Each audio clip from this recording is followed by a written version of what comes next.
10대 청소년들의 스마트폰 중독 어느 정도인지 이미 잘 아시죠? 자, 초등학교 6학년 교실입니다. 지금 이 학생 한 명을 빼고는 전원 스마트폰을 만지작거리고 있습니다. 선생님께 들킬까 봐 책상 밑이나 교실 바닥에 숨기까지 합니다. 이래서야 수업이 되겠습니까? 먼저 박현석 기자입니다. 서울의 한 초등학교 교실.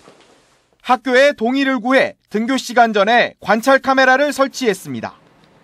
의자에 앉자마자 스마트폰부터 꺼내든 한 아이. 스마트폰과 가장 친한 듯 친구에겐 눈길 한번 주지 않는 아이들. 친구와 모여 앉은 쉬는 시간에도 시선은 역시 스마트폰에 고정되고 수업 종이 울려도 그만두질 않습니다. 너무 많이 하면 안 좋다는 것도 알고 그만해야 된다는 생각도 했는데 그리고 계속 하고 싶어요. 점심시간에도 운동장은 텅 비어 있습니다. 친구들과 뛰어놀기보단 4인치 남짓한 화면을 택한 아이들. 교실은 이미 스마트폰 방으로 변했습니다. 핸드폰을 아이들로부터 좀 오히려 해방을 시켜야 되지 않을까. 학생답게 아이답게 하는 것에 있어서 구속을 하고 있다고 생각이 들거든요. 가족과의 외식 자리에서도 스마트폰의 구속은 계속됩니다. 한 손에는 젓가락, 한 손에는 스마트폰을 든 여중생.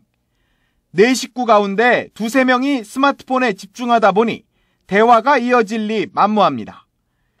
친구랑 카톡하는 것도 있고 하다 보니까 뭔가 핸드폰 없으면은 허전하고 그런 것도 있고 그래서 잡고 있게 되고 그래요.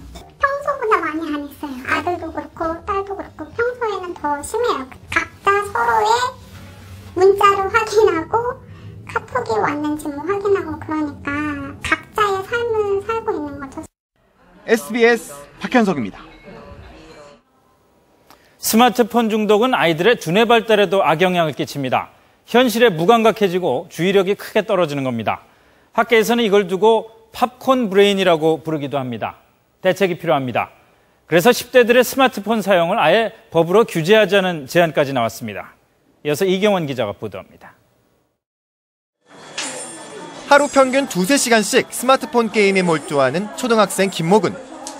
엄마가 늦둥이 육아에 신경 쓰느라 아무렇지 않게 내줬던 스마트폰에 중독된 지 한참 됐습니다. 그러니까 처음에는 이제 제가 편하고자 이제 아이한테 스마트폰을 주게 됐는데 아이가 이제 재밌고 또 중독이 어느 순간 모르게 자기가 이렇게 찾게 되고 또 하게 되면서 김군과 일반 어린이의 뇌 기능을 테스트해봤습니다. 일정하게 깜빡거리는 불빛에 맞춰 손뼉을 치거나 발을 구르도록 한 실험에서 김군의 반응 속도는 일반 어린이에 비해 많이 빠르거나 느린 것으로 나타났습니다. 오랫동안 스마트폰 게임의 강한 자극에 노출되면서 현실에 무감각해지고 그만큼 주의력이 떨어진 겁니다. 학계에서는 이런 증상에 팝콘 브레인이란 용어를 붙이기도 합니다. 마치 팝콘처럼 열에 탁 튀어오는 그런 것을 이제 팝콘이 그렇잖아요. 그런 것처럼 강한 자극에는 반응을 하지만 작은 자극에는 반응을 안 하는 시각의 인지가 정상적인 아이에 비해서 2배 이상 떨어지고 있습니다. 또 스마트폰에 중독된 아이들은 흔히 우측 전두엽의 활동이 떨어지게 되는데 김군 역시 좌뇌와 우뇌를 번갈아 써야 하는 왼손 오른발, 오른손 왼발 교차 동작에서 어려움을 느낀 것으로 나타났습니다. 그만두고 싶은 생각도 있는데 계속 하고 싶고 그래서. 왜? 재밌고 스릴이 있어서. 더 이상 방치해서는 안 된다는 목소리가 높아지고 있습니다. 학부모가 통신사에 요구하면 청소년의 스마트폰 사용 시간을 제한하도록 하자는 입법 청원 운동도 그중 하나입니다.